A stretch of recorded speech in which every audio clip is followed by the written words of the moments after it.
This is The Wheel Weaves, a Wheel of Time podcast with no spoilers.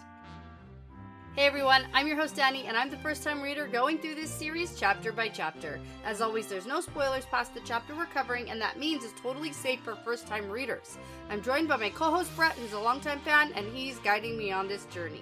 We'd like to thank and acknowledge our executive producers, Brandy and Kirkwood, Sean McGuire, Yanis, Albert Lorenzo, LightBlindedFool, Green Man, Deyvis Ferreira, Margaret, Big C, Bennett Williamson, Dylan C, and Hannah Green. And before we get into things today, we have a new executive producer to announce, so thank you so much to Jamie Milligan. We're so excited to have your support and to have you on our executive producer team.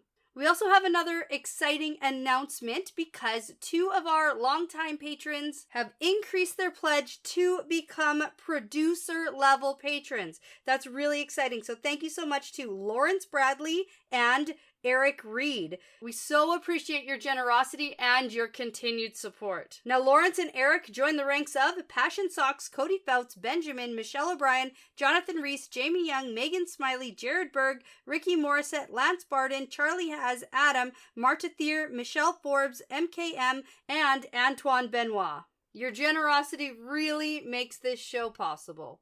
In this episode, we're talking about Chapter 11, A Hell in Maderin. That's not your job.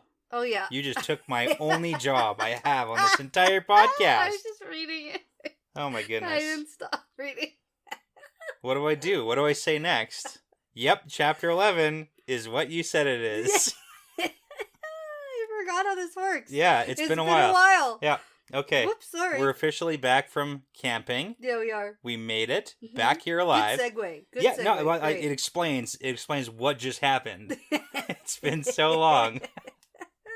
Well, we even re-recorded with Spencer. It was still a little bit of a mishmash. Mm-hmm. Getting set up and microphones and all the stuff. Yeah. That's basically it. But that's all. You know, we're here now. I'm excited for this chapter, honestly. Yeah, I call this a Matt special. It is, okay. You get all the typical Matt stuff, right? Oh, yeah. We go to a bar, we gamble, we get in a fight. Nice. I love it. That's it. That's the Matt special. Makes for great chapters. I mean, yeah, it's exciting. Maybe predictable, but now there's someone else fighting with him, so that's more fun. Yeah, and we got to talk about that in an entire fight sequence, because things happen. I know. We got to discuss it. But before we get to that, I have to start us off with a fun fact. Okay. And it just so coincidentally happened that we received a couple of shot glasses from one of our awesome fans, and two of our awesome fans. Yeah, and the request was, please make these usable during a Lord of the Rings reference. Yes. And I had already come up with a fun fact that has to do with the Lord of the Rings, so I figured we're gonna kill a couple of birds with one stone. Love it. And we're gonna do this all together. So before we get to these awesome shot glasses, because there's like a whole other thing we got to talk about. Oh my gosh, I know. We got to get there, but first we got to do the Lord of the Rings stuff. So this fun fact is actually dedicated to Bloody Matt Connor from our Discord.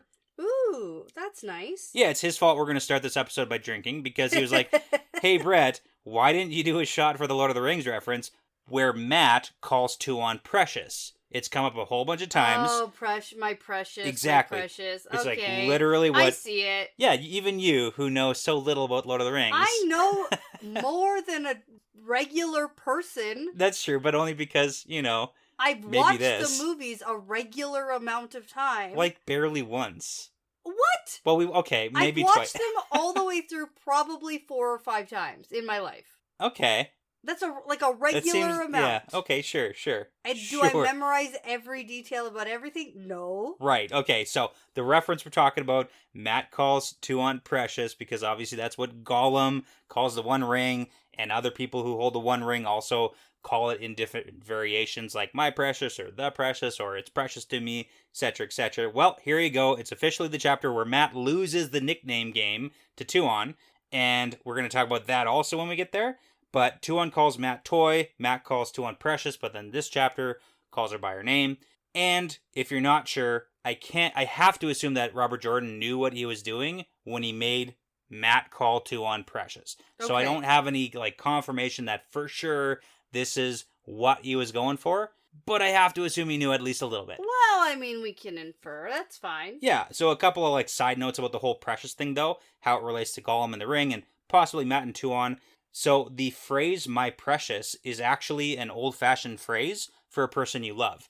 So way back in the day, it was actually used. Yeah. As "my precious." People would actually call each other that. Yeah. No, I know. I didn't know that. Oh, well, I assume. It's like a pet name. Well, yeah. No, I didn't know that, though. So that's new to me. Like dear or honey or sweetie Exactly. or precious. Yeah. Yeah. Okay. So that's going to be the first reference for Lord of the Rings, because that's all I got. But there's actually a hidden second reference to Lord of the Rings in this chapter. Sort of. Because in the chapter, when they visit the Hell in Maderin... Which we have to talk about. Okay. It's not actually one, right? No, it's a fake hell. It's a fake... It's a fake hell. Fake dive bar. It's not an actual, it's not a real hell. dive bar. Yeah. Anyways, the one they visit, it's called the White Ring. And in the Lord of the Rings, which is not just about Sauron's one ring, you could also mention that the elves have 3 rings of power called Narya, Vilya, and Nenya. So Narya is the ring of fire. It ends up with Gandalf. It's the red ring. Vilya is the ring of air with Elrond, and it's the blue ring. And then Nenya is the ring of water with Galadriel, and it's the white ring. Yeah, and so there you go. Nanya business. Nanya business, there you go.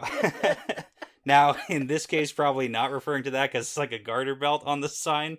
Again, we'll get there, but 2 for 1 Lord of the Rings reference. There you go. Well, yeah, and before, wasn't there a 9 rings in? Yep, that was separate. Okay. That was different, but I and like not this to chapter. think that Robert Jordan is doing that, doing exactly. that on purpose. Okay, so now you've done your fun fact about the Lord of the Rings. Now I had some Googling to do because the shot glasses we received from Alex and Rose came from Washington, from some museum in Long Beach, Washington. Yeah. About the alligator man. Not just it's Jake. Jake, the alligator man. Which it's so funny. I had to be like, what? Well, we read this note, and it's very lovely, but then it's like, hey, Jake the alligator man, and we both looked at each other and we're like, what the hell is an alligator? What is an alligator man? Who's Jake? So here's the thing. Okay. If you Google alligator man... Yeah, and for the record, these 2 shot glasses are of Jake the alligator man. Yeah. It's like, that's what they are. And it's what you think it might be. It's exactly what you think it is. Now, you Google alligator man. Alligator man is a musical artist that you can listen on YouTube, Spotify, and Apple Music. Yep. I didn't. But more specifically. I didn't listen to that. Alligator Man is also the name of an episode in season 2 of the show Atlanta. Oh, okay. So that came up. All right. Then I had to specifically search Jake the Alligator Man to get to what I was going to. Should have started there. Like, Jake is pretty prominent here. Oh, yeah. Okay, so Jake the Alligator Man is an alleged half-man, half-alligator creature on display in apparently mummified condition, and it was discovered in a Florida swamp. Yeah, and I heard that the museum paid like $750 for this in thing. 1967 from an antique store. And now it's like a tourist attraction. You can see a picture of it, and I mean, I feel like I could probably paper mache this. For sure, yeah. Has any scientific person done any sort of research on whether or not there are any DNA? Like, no, we're just... No, it's a tourist attraction. We're not going to look at it too hard. But I did hear, actually, there's like a festival honoring Jake the Alligator Man. No way, really? In early August, which is like a week away. Oh, that's so soon. I know. People like sometimes get married there. They have parties, bachelor parties, bachelorette parties. It's creepy and gross. Oh, definitely, yeah. Yeah, but hey, it's kind of funny that now we have 2 Jake the Alligator Man shot glasses. We certainly have and that. There's your Lord of the Ring reference for it. So thank you to everybody. And that's how we're going to start today. And especially Alex and Rose for sending us these fun shot glasses, and I learned something new. Yeah, we had to look it up. How unique. Cheers. They're padded, so they don't even clink. Oh. Now you're spilling whiskey everywhere. There, I did it.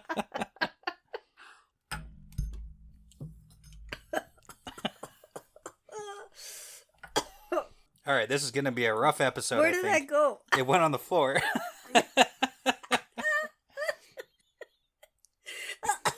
Oh, okay. They're big shot glasses. Well, that was a mess. All right.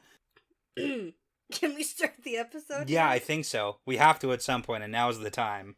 Do you want to say the title this time? No, you did it already. And I don't say it now anyways. I know. That's why I'm saying we can flip-flop. I don't feel good about that. No, all right. No. Chapter 11, A Hell in Maderin, and the chapter symbol's the 5 dice. Let's roll. Yeah. Get it? Oh, yeah, I do get it. They play a dice game. Okay. All right. So, we're in our map perspective, and we are in the day following the ghost town sinking event. Yes. Yeah. Now, we had a lot of discussion in our Discord because we are caught up to where our last episode is out. Yeah, we're no longer ahead. So that's always interesting for me because now we can talk about things that people have commented on about that episode. Sure.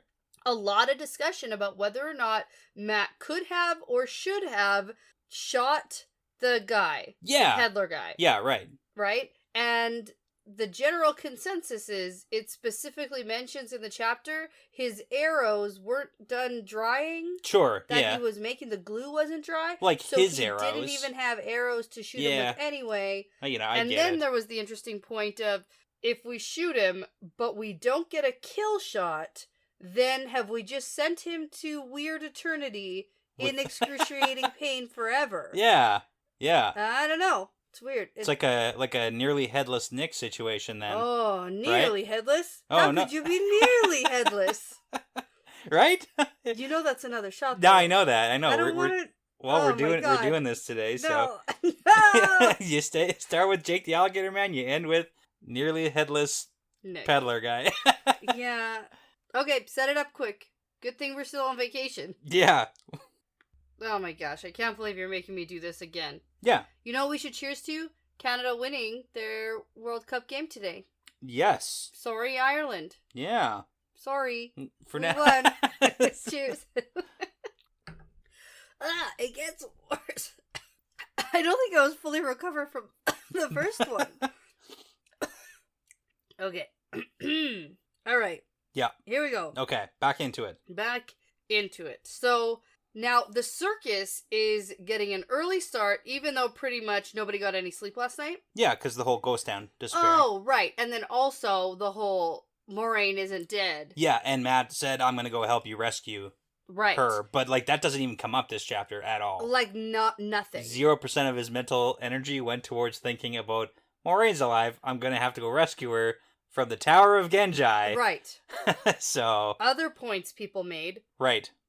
About how Matt can't go through the doorway again because he went through once already. Yeah, allegedly.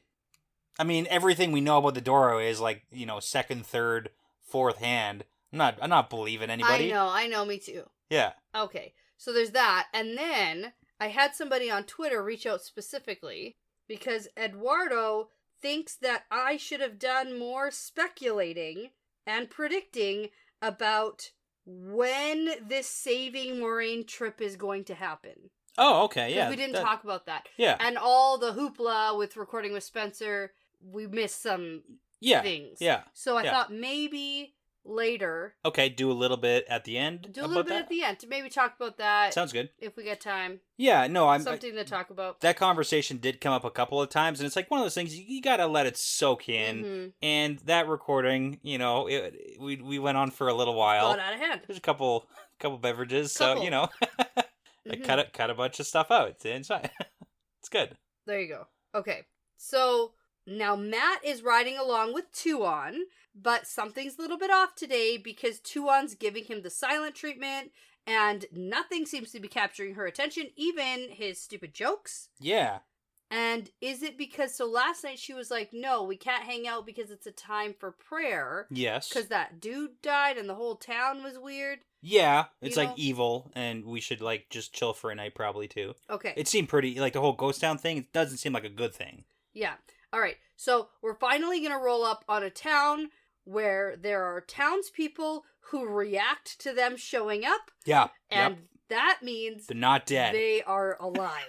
Yes. Okay. The most important part. Right. So we learned that this town is called Maderin. Yeah. And there's a huge description of the setup here and how Luca has to pay some farmer to use one of the open pastures to set up the show. And it's just more of that stuff that we had to see before about Luca setting up a show, but every giving time. free entrance to these people, whatever. It's a whole thing. Yeah, it is kind of funny because Luca's like shushing everyone, saying, "Oh, don't talk about the ghost town that vanished because we're going to spook people." And it's like nobody wants to talk about that at all. Yeah, don't worry. Yeah, it's not coming out, so...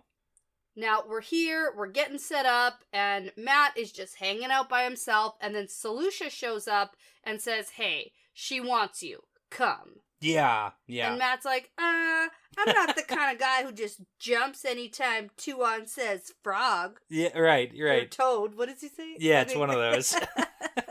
He, like, does the little stalling thing for, like, a couple of minutes. Oh, yeah, and I'm just hanging out. It's like 3 minutes. I'm busy. I'm rolling dice. And you all know that he is, like, rolling the dice right now, and he keeps getting the Dark One's eyes. Yeah. Which a lot of people think is an unlucky toss, but we don't know. Like, is it lucky? It might be lucky, might be unlucky. Depends on the game you're playing. Exactly, right? And what game is he playing? I don't know. Okay. There's nothing else. There's nothing there. Yeah. No, there's nothing. All right, so we're going to get to the wagon, and Satel and Tuon are talking together. And there's some scheme going on. They're doing some scheming. Yeah, well, he knows because as soon as he walks in, they, like, stop talking. Classic Big Brother mistake. It's like when someone walks in the room, you don't immediately stop talking because then they know that you're talking about something they don't want you to hear. Right. You gotta keep talking, just change the subject. Keep talking. Yeah. I don't think they care, but again. No, because immediately Tuon's like, I want to go somewhere. Yeah, you... An inn or a tavern. I want to go to a common room or a tavern or an inn. I've never seen the inside of one. Excellent. And Matt's like, okay, that's not that crazy. Yeah. We can probably do that. Well, the last time was like, I want to go buy the thread, the yarn, the silk. thread, the silk. Mm-hmm. So, and that was like a little more dangerous, but this is also... I don't know, whatever. It's all whatever. It's also not great. I really don't care. Yeah. So Julian and Tom are going to go out scouting the town for Shanshan, and when they come back and tell us if it's safe or not, then we can go. Which is fair. Yeah. And then Tuon's like, okay, but it's got to be a real dingy hole in the wall. Yeah. Like the dingiest, holiest in the wall you ever did see. The worst. Like the worst dive bar. The worst dive. And it has a name. It's a hell. A hell. Yes. Okay. And then Matt thinks, oh shit. No. Yeah. We're not going to do that because it's the worst type of dangerous dive bar you could even possibly ever think. Well, and like people like Tuon aren't going to be the ones who go to bars like that. So it's why are we doing this? Why is that something like Matt doesn't even want to go? Do you know why? Yeah. Because Tuon thinks she's going to rule these lands and she wants to know about what everybody's doing all the time. But why does she want to go to the worst of the worst place? To see what everyone's doing here. Curiosity? Yeah, I mean, I was going to say, like, it sounds more like she wants... Well, I feel like when she's Tuon, the daughter of the Nine Moons, yeah, she doesn't have opportunities to do these, like, fun, adventurous things. Oh, that's fair. Like, she's never treated not. Yeah. I feel like Elaine had a moment a million books ago. Yeah. Where she was like, oh, it's so fun to just be with the common people. Right. Or like something stupid. And we're like, Elaine, don't be so dumb. Similar. Yeah. Similar. It is similar. There is definitely, and we also kind of get a couple of hints while we're in the hell that she like wants to see some action, and probably the best place to see that would be in a hell. Right. So. Is there another reason I'm missing? Not really, no. Okay, there's nothing like hidden undercover. Well, it might just be to like mess with Matt. It could be that too. Yeah. There's a couple of layers of what she might be up to, and maybe they're all kind of right. Like she probably has multiple reasons that she's picked a hell of all things to go to. Yeah. Okay. Yeah. And she's heard of this word before we have? Apparently. Okay. Well, she clearly has heard the word. She knows the phrase. She doesn't understand what it is. Yeah. That's Tom's entire point later on this chapter. Mm-hmm. Unless she has been. And she does know. And she does know. I don't know. Except it doesn't seem like she does, because Tuon's not the kind of person who's gonna... maybe in Shanshan they also have hells. Which is, and probably not as bad, though, because in Shanshan it seems way crazier of a place to be, like, a bandit or something. Right. Like, it's not a good place to be a bad guy in Shanshan. Of all the things, it's better to be one here. I feel like there's always places where you can escape some of that. That's fair. That's a good point. But... Yeah. Okay. Well, Matt is going to argue with Tuon until Tom comes in Yeah, and Tom does the thing where he actually knocks and waits for permission to come in, because last time Matt didn't do that. Well, he never does that. Yeah, Tuon was like, hey, you should learn some manners. He's like, no. Not gonna do that. It's more just like Tuon sass. Like she's being snarky with Matt. Yeah, exactly. Anyways, Tom's here. He's got news. All right, there aren't any Shan-Chen soldiers in the town, but there's a bunch of Shan-Chen, like, villagers setting up farming villages nearby. Yeah, so they're, like, coming into this town to buy supplies and then go back and set up their own villages. So there are Shan-Chen people, just not soldiers. All over the place, yeah. But yeah. And so Matt's like, well, there you go. We can't go into town. Someone's going to recognize you. And Tuon's like, no. Yeah. No. Well, I want to hear your opinion, because Tuon has an argument that, yes, like, I have been around villagers, but they all have downcast, like, they will not look at me. So even if they've been around where they could see me, they will not have seen me. So it's not possible. I believe her. Really? Yeah. Because Matt's thinking, like, hey, even if there's going to be one person who looks, and knowing Matt's luck, it's like someone's going to recognize you. Mm-hmm. And that's the whole, like, lucky, unlucky thing. If someone recognizes Tuon, especially knowing what we know at the end of this chapter, if anyone knows about her here or sees her, it's not good. No, that's true. Yeah. All right. So when Tom finds out that Tuon wants to visit hell, of all things, he's like, oh, I know a place where we can go. Yeah. Wink, wink. Called the White Ring. There you go. And then Matt's like, oh, we're probably not actually going to a real one. Yeah, So Matt just sort of plays along with it. Yeah, because at first he's shocked. Like, why isn't Tom arguing the crap out of this point? Like, we can't go. This is so bad. Yeah. But then, yeah, it does seem like it is a scheme, and it does seem like the White Ring isn't the worst of the worst. No, it reminds me of one of those places in, like... Yeah. Lugard? Yeah. The 9 Horse Hitch? Exactly. 9 Horse... Horse hitch. Oh, sure. Right? What did I say? Just kidding, I know. Yeah, they're just here for a good time. You know? Yeah, not a long time. Yeah. So they're going to head into town. They pass by Luca, whose side note tells us about how he's excited to make money here. And then we head into Maderin. Yeah. Yeah, there's a lot of filler text here. There's so much filler A lot of filler. And even from the Luca stuff, it's not even really... Because Tom, like, leaves to go and get his coat or something. Oh my gosh. Are you going to tell me about all the filler here that I skipped over and didn't... Yeah, no, I'm not. I'm just going to, like, reiterate that it's not maybe that important. We don't know how long Luca is still in one place still to make money, but he wants to stay and make money. And that's the whole thing about Luca. He likes to make money. All right. Is that enough? No, that's fine. Okay. So we're going to get to the town. There are guards here. And there's a little interaction between Tom and the guards, and Matt doesn't quite understand what Tom is doing, and then we get a whole explanation from Tom about all the Tomming he does. Yeah, so here's the outline of Tom's information here. So this is what he's learned, and this is what he explains to Matt, so that we, the reader, also know what Tom has learned here. So first off, there's not really any brigands around anymore, which is always good. So... the Lord of Maderin, Nathan, I guess. I read Nathan. That's fine. But it's, fantasy. It's probably Nathan or something. I don't care. Can't pronounce it correctly. I really don't care even a little Anyways, he's clearly under the Shan-Chen thumb, because he's either obeying commands by having, like, extra guards around this town, or he's taking suggestions from the Shan-Chen as commands. So what that means is... Tom believes these soldiers and the town, they're not going to be fighting back against the Shan-Chen unless Lord Nathan tells them to, but he's not going to because he's clearly, like, he's with them now.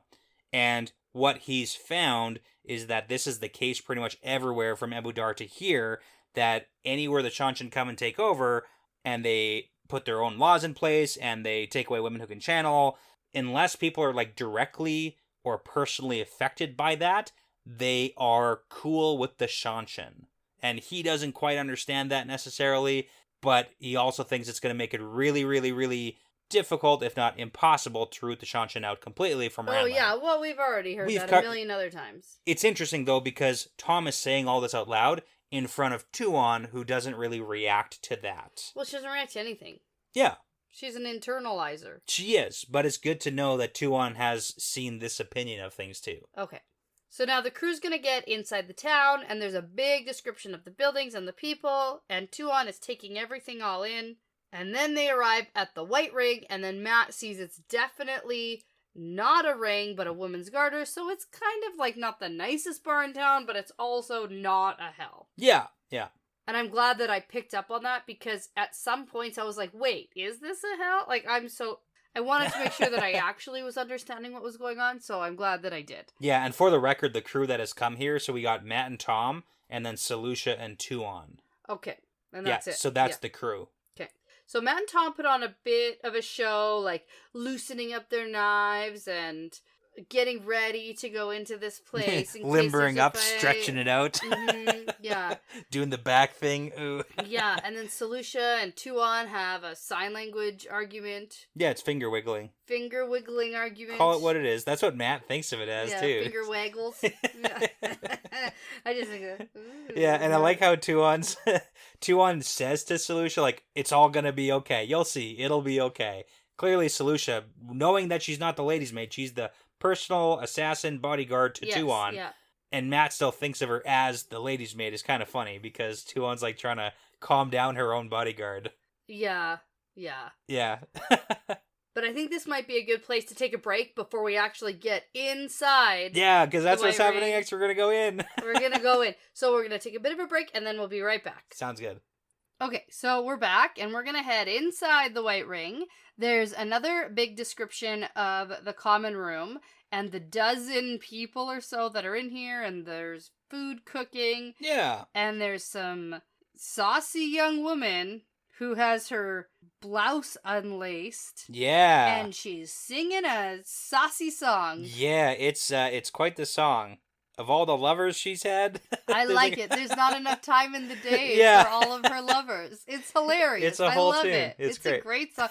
Of all the songs, I like this one. I normally just don't even read the songs. But the first time I read this chapter, I actually listened to it first. So you're forced to. I was forced to listen. And I was like, hey, that's funny. It's the Wheel of Time version of like Mambo number 5. Yeah. Yeah,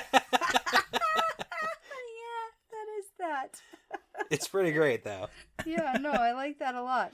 All right, so Tuon looks around and is like, are you sure this is a hell? Like, she's super skeptical. Like, this is not dingy and dangerous enough. It's not. No. It's not. I love Tom's answer. It's like a brothel. Like, it's... Yeah, if that. Yeah. It's just funny, because it's literally not, though. It's literally a bar where they do business dealings. Like, these are a bunch of business people who are drinking as part of the custom of this town. And Tom's like, yes... There's not a bigger collection of thieves and rascals anywhere here, like in the town. Yeah, no, this is a very well-to-do town. This is the most dangerous it can possibly be while we're here. Ooh, look out. Yeah. But yeah, so Tuon and Solutia have to go do a lap of the place and like check out everything, I guess. Yeah. It's pretty good. Mm-hmm. Now, Matt hopes that Tuon is sheltered enough to believe that this really is a hell, considering she's like, I've never even seen a common room or a tavern before. Like, that's Tom's point. Yeah. Matt's worried that she's not going to buy it, and Tom's like... she doesn't buy it. But really? I think no. Well, you never know. No. I just feel like Tuon would say something right now, like, this isn't a hell, bring me to a real one. Doesn't that seem more Tuon than just, like, doing a lap and ordering an ale that she's never had before? And then it's like, delicious. Amazing. Yeah. This is the best. And it's like, no, it's not the best, actually. This is garbage. But, I mean, it's the whole back and forth. And it's kind of a funny play because Tom's point is that, he thinks she is. And that leads to another one of their bets. Oh, yeah. Which Matt hands over the money. He does. And thinks that he loses. Yeah. So I guess that tells us. Well, because Tuon didn't say anything about it. Right. I think that she's being maybe tactful, like, maybe she's thinking, like, let's see where this goes. Yeah. Right? And then if it's not very dangerous, then I'll ask to go to another one. Sure. Or something. She's like, okay, I'll see this one. Maybe we're doing a pub crawl. Yeah, right? I like that too. We're going on a walkabout. Right. We're going to go see somewhere else after this one because this one won't be dangerous enough. But she's like, okay, well, we're here. I'm going to have a drink. Yeah, I like that too. Maybe. So Tuon at this point is like, when is the fighting gonna start? When are people gonna fight? Yeah, well, she even asked, like, the innkeepers, and the innkeeper tries to be like, oh, no, there's no fights here, and if there is, I'll settle it really quick. And she's like, no, let it happen. I want to see that. I want to see a fight. And then so Matt's trying to tell Tuon to stop asking people when a fight's gonna happen. Yeah, you can't do that. And then Matt makes the biggest mistake that anyone could ever make. Right. He puts his hat Mm-hmm. on the table. Can't do that. You need to know customs and omens Oh my gosh. and like bad luck stuff. Ugh. Ugh, don't do it. No. So Tuon and Selusha gasp and pick up the hat and put it on the chair, and it's a whole thing. Yeah, it is. It's very bad luck. And Matt's like, don't worry. Don't worry about it. Don't worry about my luck, because I put my hat on the table. Yeah, well, maybe. We never know. Maybe that's the thing that set off everything else that happens. You don't know. I'd say that everything that happened is pretty good luck. Like his dice game. Yeah. That's all his luck. Right. I mean, Yeah. I guess so. Okay. So now Matt is going to spend some time telling Tuon about how to act and behave in this hell, and he tells her about some other customs and stuff, and then Tuon comments on the fact that Matt has traveled all over the place, he's seen a lot, he's done a lot. Yeah, he seems like he's pretty worldly. Right, but he's not nobly born, and Matt doesn't hide that fact. He doesn't even like nobles. Yeah, he says it all the time. Like, Yeah. It's not news. Yeah, and then Tuon's like, well, I heard you call yourself a gambler, and Tom called you the luckiest man in the world. Right. So let's go test that. Let's gamble. Let's do it. Let's do it. Matt's like, okay. Yeah, there's also like a little argument here between Matt and Tuon that I really want to just blow past. So I'm going to say it, and then we're never going to talk about it again. Okay. So Tuon tells Matt, like, oh, I've decided not to make you a cupbearer. Oh, yeah. And now she's probably going to make him work with horses, and she's going to decorate him with pink ribbons. Oh, right. And then Matt's like, oh man, she must know about the pink ribbons thing Yes. that have special significance, and there's no way that it's a coincidence, and Tylan must have told her something. Right, yeah. So he thinks about it, she says it, and let's just blow past that Right. as they do here. Because they don't bring it up No, again. never. No. It's just like No. it's like a little thing. Right. And here's my quick prediction on that. Not gonna happen. Never gonna happen. Okay, like no, there's nothing else coming of that? No, Tuon's not gonna own Matt ever. Yeah, okay. No. All right. No. So off Matt goes to find a table to play dice at. Yeah. And he finds a Terra Bonner woman. Yeah, this is like the subplot of this like gambling scene that's being laid out here. Yeah, it's quite complex actually. I had to read through this part twice to Yeah. really understand who's who and what's happening and who's doing what. Yeah. So the easy way, there's the Terrabonner woman. She's the Outlander from Terrabon, and she's a traitor. And she's apparently drunk. She's acting super crazy drunk, and she's dicing with 3 dudes who seem to be locals here. So we got 4 people at the table, and then Matt and Tuon sit at the table, and then Selusha stands behind, so it's pretty crowded. Okay. That's the outline here.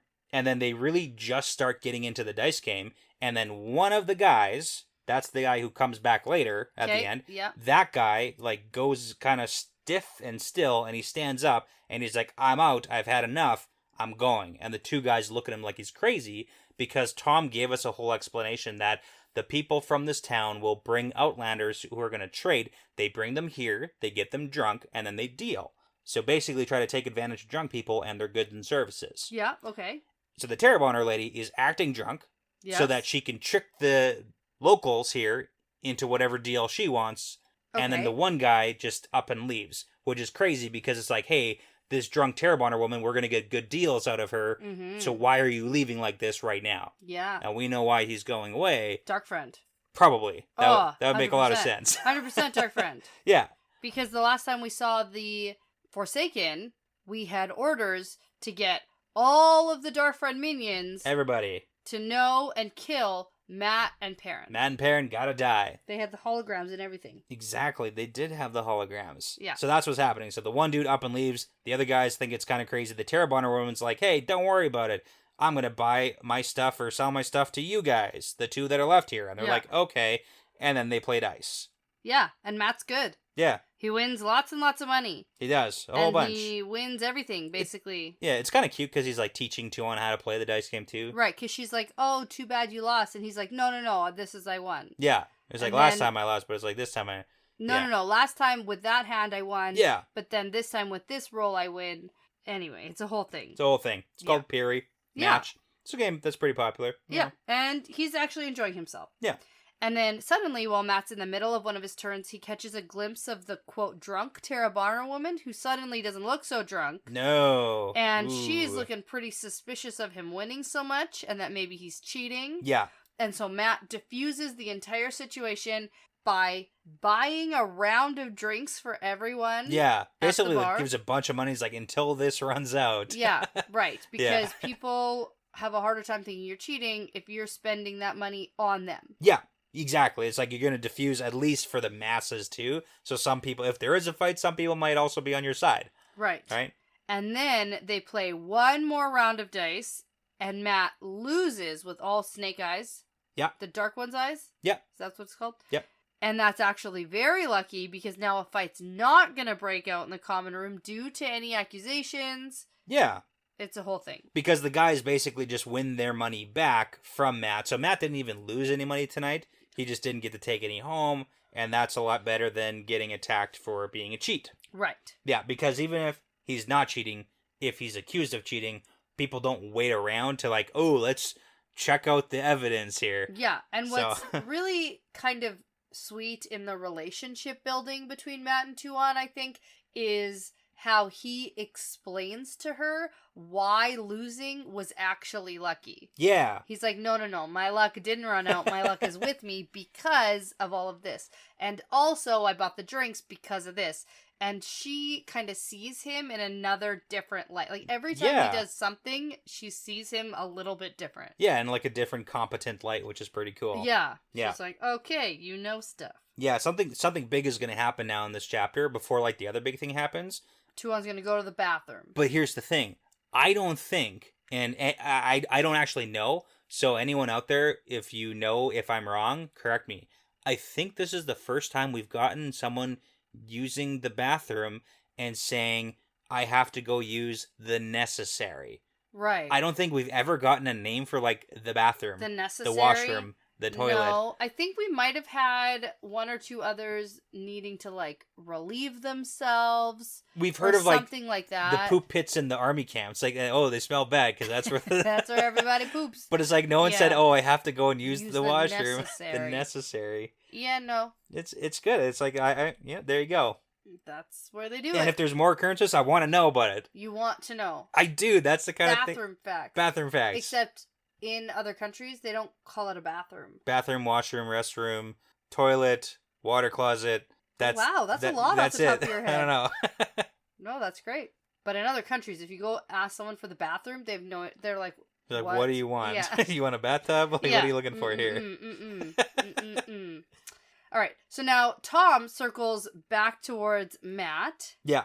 While the ladies are off using the necessary. Mm-hmm. Allegedly.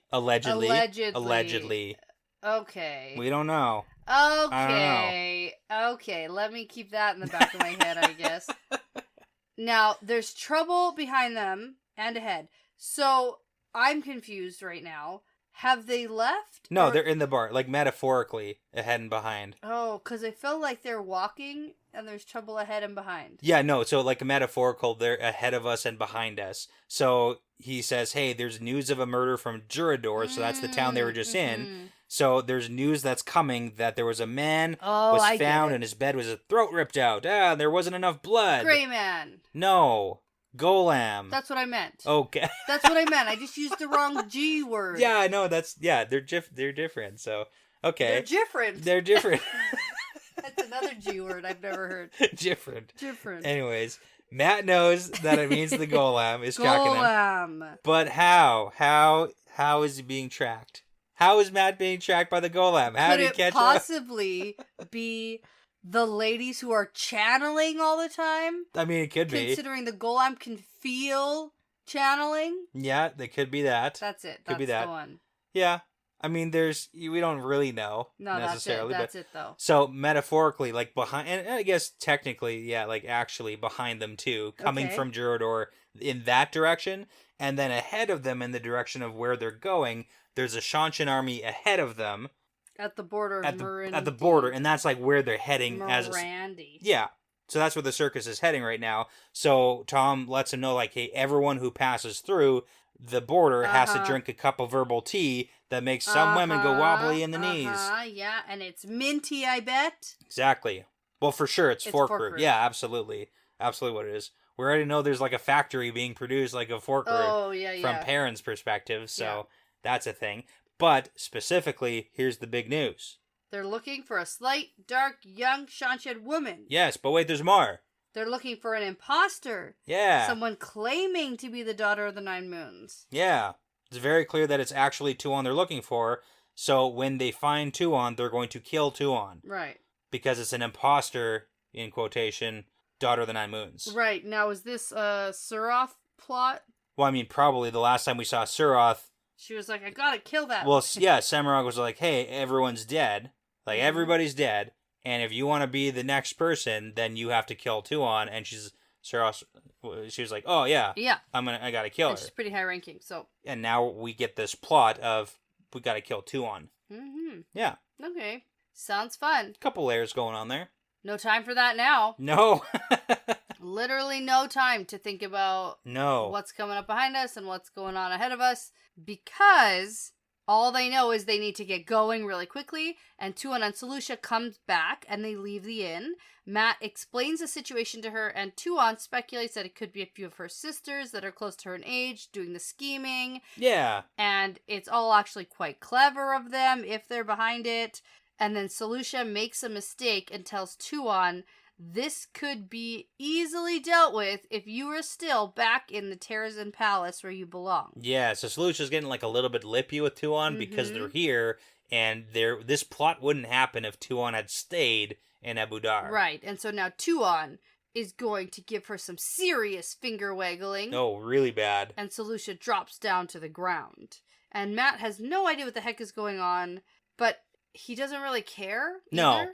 No, it's like, oh, that's the lady's maid, and I'm not, like, not my business. Not getting into that. Right. So now he's like, listen, if there's an army out to kill you, then we have to find you a way back to Abu Dar. Yeah, like safely, how are we going to execute that? Because if like the army is looking for you, how is getting back to Abu Dar going to be safe now, too? Like, that's half of the issue.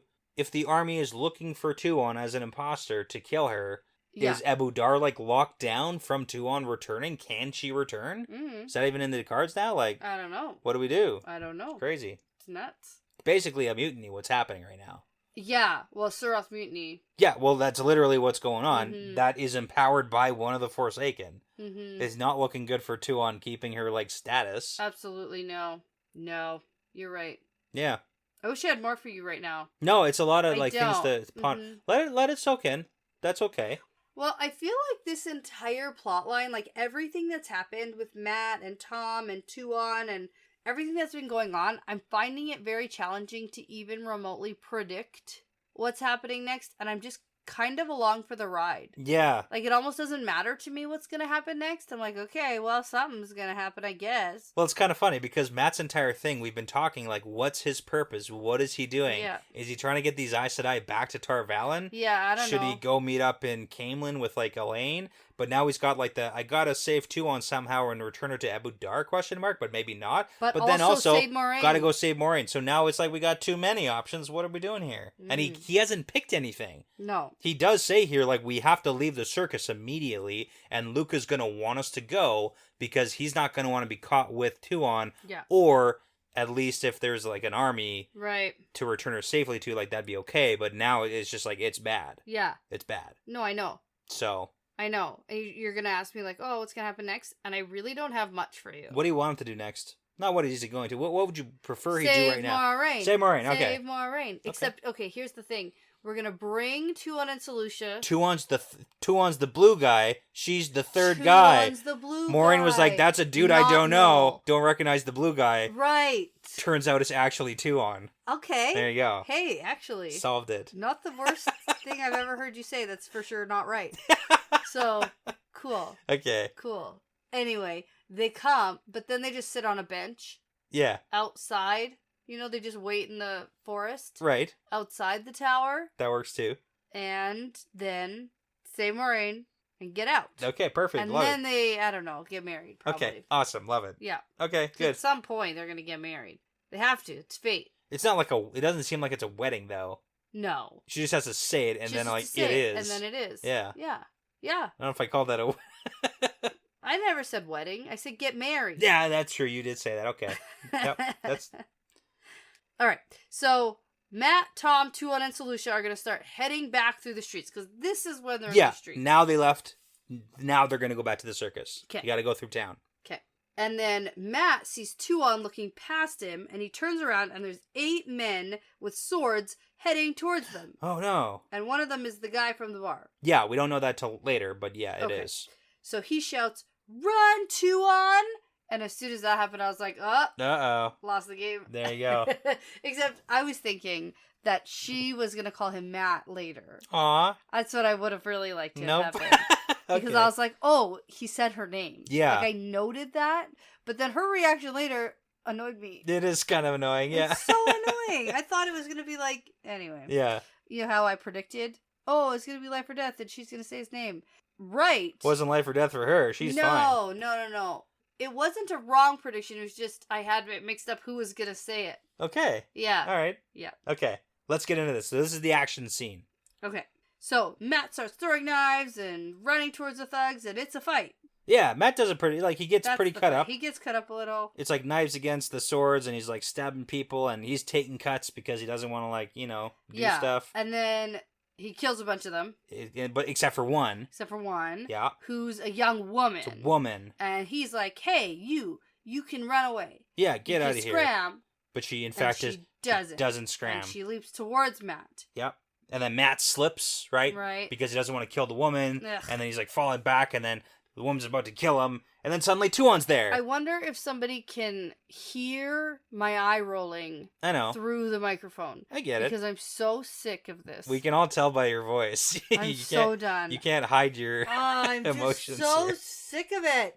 Yeah, but luckily Tuon's here. Well, and yeah. Tuon takes a page out of Rand's book, and she, like, throw punches the woman so hard, like, breaks her throat. Nice. From a punch. Like, yeah. Go to Love it. Go Tuon. Hand chops her in the throat. Hand drops her. Right. Throat collapses, and then Tuon's like, yo, what's up with that? You should have killed her. Yeah, and Matt... he's like, no. I said I'm not gonna... Well, because Matt is... And Matt told us, he's like, oh, I killed Melindra, right? He's responsible for Tylan dying, and then Rena happened, and he's like, I'm not killing women anymore. Which is stupid, because Melindra... Okay, arguably Tylan didn't actually have to die. Sure. She didn't treat him nicely. Yeah. That was bad. Well, you were pretty young. Rena's like literally the worst human. Yeah. She's a Suldam. Yeah. So, yeah, they can all die. Yeah. It's fine, Matt. And this woman literally was going to kill you.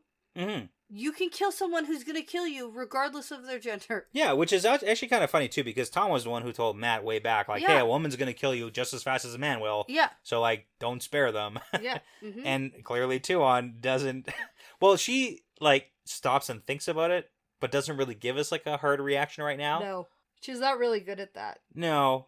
But Matt's going to look around to see why Tuon didn't run off. And yeah, well, he's like, hey, run away. Yeah. And then he sees that Tom and Solutia are standing down the street this over is the top best. of another half a dozen bodies. I love this interaction. I don't know if you picked up between Tom and Solutia. I don't know if you know what's going on here, but there's some layers that are happening here. Okay. So Solutia is looking at a wound in Tom's arm or something? Yeah, or like Tom took a gash. Okay. And she's just like checking him out. She has a gash on her own arm. Yeah, and Matt thinks like, oh, lady's maid, but she's not reacting to the blood. She's pretty good around blood, pretty crazy. Yeah. And then Matt hears a weird conversation that he doesn't understand between Solutia and Tom. And he hears Tom say, I'm an old man, and sometimes I imagine I see things that can't be, but luckily I always forget them. And Solutia says, and what might you be trying to forget? And Tom says, can't remember. Right.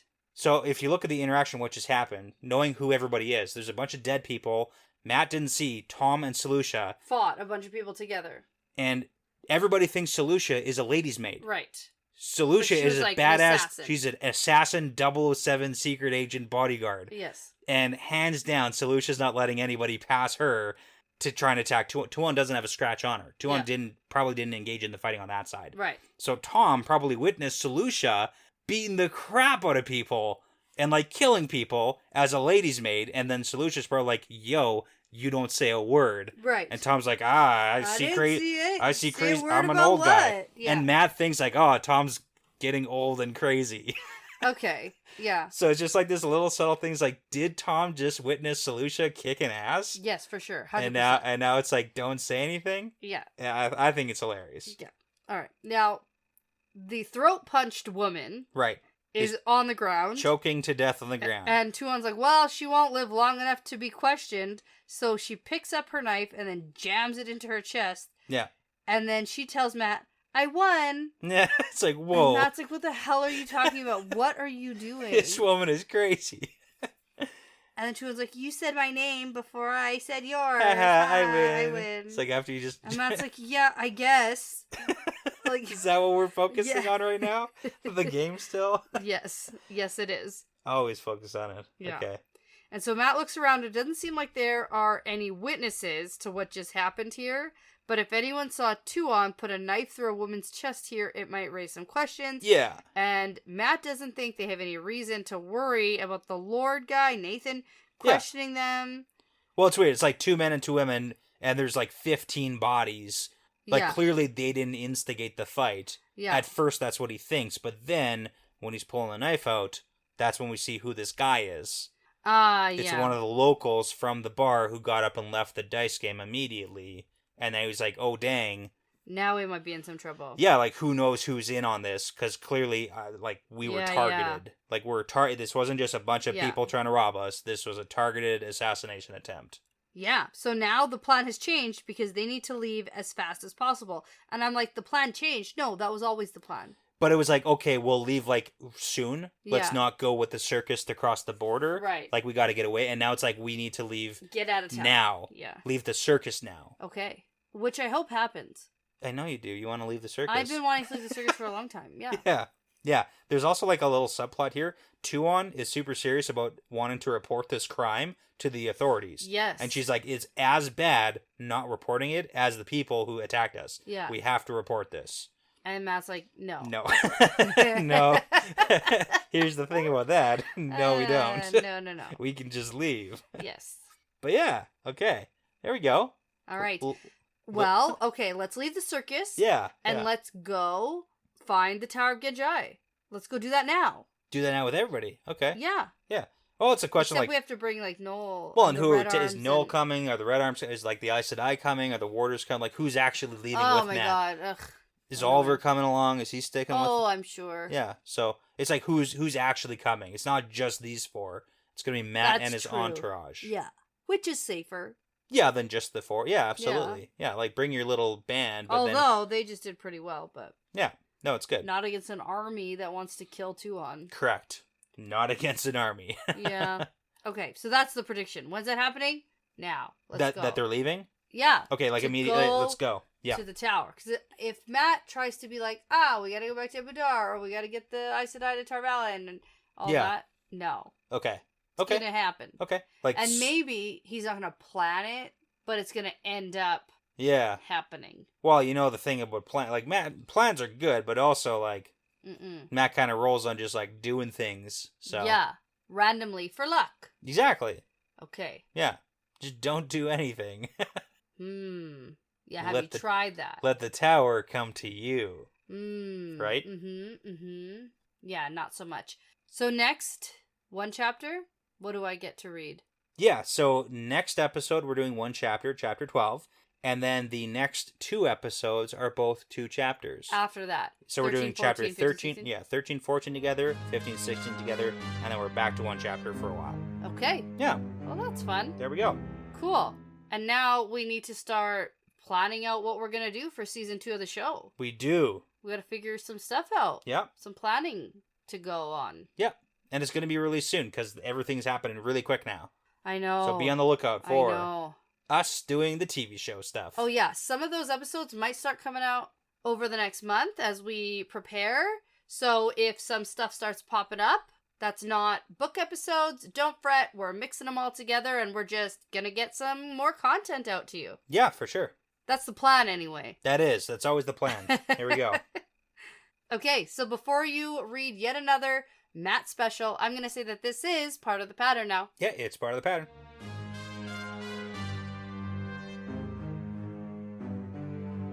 Thanks so much for listening to this episode. The Wheel Weaves is hosted and edited by Dani and Brett, produced by Dani and Brett, with Passion Socks, Cody Feltz, Benjamin, Michelle O'Brien, Jonathan Reese, Jamie Young, Megan Smiley, Jared Berg, Ricky Morissette, Lance Barden, Charlie Haz, Adam, Marta Thier, Michelle Forbes, MKM, Antoine Benoit, Lawrence Bradley, and Eric Reed. With music by Audionautics. Please be sure to check out our Patreon page if you are interested in supporting us and the podcast. We would love to send you some Patreon exclusive merchandise as a thank you. Plus, you'll gain access to our episodes earlier than everyone else. And at the time of recording, we have over 40 bonus episodes for your listening pleasure. You can find all that and more at patreon.com/thewheelweavespodcast. For general information about our show and information like how to send us shot glasses or how to join our Discord or how to get in touch with us, you can visit thewheelweavespodcast.com. And as always, please be sure to give us that 5-star review because it really does make a huge difference in helping other people find us. Right now, we are offering to send exclusive merchandise to select people who give us 5-star reviews if you leave your username for Instagram or Twitter, and I'll reach out to you that way. Also, please be sure to tell a friend, Riyadh, because referrals really are the best compliment. Thanks again for listening. This really is part of the pattern now.